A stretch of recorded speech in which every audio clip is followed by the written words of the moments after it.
Mas a quermesse, eu falo que a quermesse hoje é uma festa familiar. Por quê?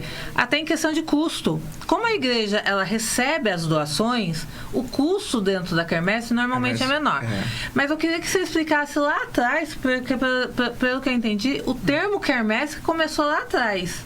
O que era a quermesse lá atrás? Era justamente esse trabalho comunitário, né? Olha que legal. A quermesse era isso, um trabalho comunitário que tinha por finalidade unificar a comunidade que era em torno da capela principal, da igreja principal dos pequenos municípios, que era assim que surgia, né? Sul de Minas é bem assim, né? A igrejinha, o povo volta, né? E era essa a ideia, né? Justamente desse nascimento, da comunidade se envolver e fazer acontecer ali. Fazer acontecer, né? A ideia da quermesse é essa. Hoje a ideia de quermesse que a gente tem é totalmente equivocada, né? A igreja faz tudo, você só vai e trabalha. Mais ou menos essa ideia. Ou se não contrata, né? Que nem às vezes na festa de São Benedito você vê que vem aquele monte de... Faz umas parcerias ali. Uma coisa que se perdeu muito, né? Em termos de tradição, falando de tradição, cultura e história. Sim. É justamente essa conexão entre a manifestação popular, certo? E a igreja em si.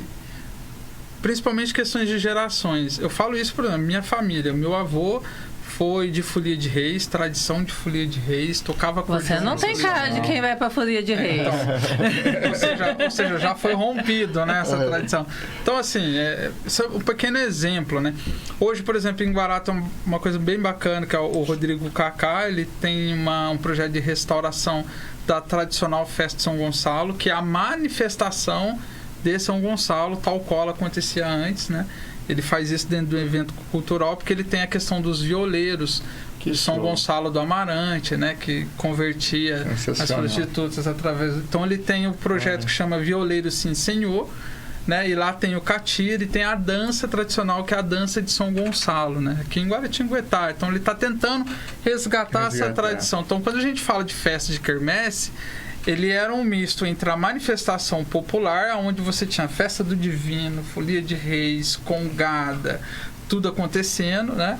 Dentro da agenda das festividades eclesiásticas. Né? Na realidade, eu entendi por que a festa de São Benedito é na segunda e só na segunda.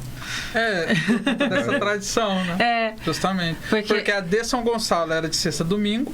Tudo tem ali a sua, né? Era de sexta a domingo, São Gonçalo. Às segundas-feiras, os escravizados faziam as suas festas, adotaram São Benedito como seu santo padroeiro, por uma questão de simbologia abolicionista até. Construíram a capela anexa a de São Gonçalo, porque eles não poderiam participar da nave principal, né? E a festa de segunda, como eu falei, era a festa, né? Então, você imagina, é claro que popularmente a população dizem que as festas dos negros, mesmo dentro da Cenzão, festas animadíssimas. Aí você imagina, né? Toda a representação da corte, né? Que era a fidalguia da corte mesmo, né? Não era uma questão simbólica como muita gente tem hoje. Era corte mesmo. Era o rei e a rainha dentro de um processo administrativo, de uma confraria que tinha os seus propósitos de arrecadação, de finanças, de prestação de contas, de articulações políticas e afins. Era uma coisa falando bem em corte Queria mandar um abraço, não sei se eles estão assistindo, ao rei e à rainha de São Benedito, que são dois senhorzinhos que me perdoem, mas fugiu o nome de vocês. Ao Célio... Eu não lembro. É um senhorzinho, tanto ele como a esposa já tem mais de 90 anos. É a coisa mais fofa que tem na coisa. Eles são lindos. Espera-se que a comunidade realmente lembre da quermesse que você explicou da comunidade e se junte para ajudá-los. O que a gente espera é isso, né? A união. Igual o trabalho, interrompendo você um pouquinho, só para me dar um gancho.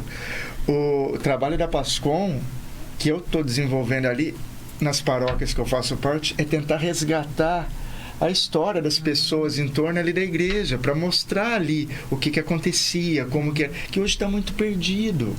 Na realidade, hoje eu acho que a história está perdida. Às vezes, quando eu faço... às vezes eu sou cobrada, Juan, que você pega o Jornal Notícias, tem política, tem isso. E de repente você vai lá no podcast, leva o professor de história e fala, gente... a gente tem que tentar resgatar. É lógico, aqui no Notícias com Vida já veio o Fabrício, já veio a Dora, que é uma cientista política. É importante discutir a política. Mas eu acho que se a gente tem a pretensão... Exatamente. É que, na verdade, a gente está tratando de um outro nicho da política. Exato, isso que eu ia falar. Se a gente quer resgatar, não digo só Guaratinguetá, o Brasil como um todo, o primeiro passo para isso é a gente conhecer o passado. Sim. Porque é através do passado que a gente vai ver os erros. E a verdade é que quem não conhece o passado não sabe o que se fazer no futuro. Exatamente. Essa é a verdade, né? Então, o povo não dá muito valor para a história, mas o que é mais válido é a história. É aquela bagagem que a pessoa teve, que com essa bagagem ela ensina as demais pessoas, né? Com o exemplo dela ali. E hoje você não vê mais isso. Igual... eu gosto muito de estar conversando com as pessoas, que elas contem as histórias, porque é a história que edifica, que forma a base ali para você entender todo o contexto, né, do que acontece nos dias de hoje e tal. A grandeza das informações que nós temos da história, delimitando a área ali do Por Isso um Coração de Maria, é assim, de marear os olhos. Porque eu fiz um estudo sobre a questão cemiterial no município aqui, né?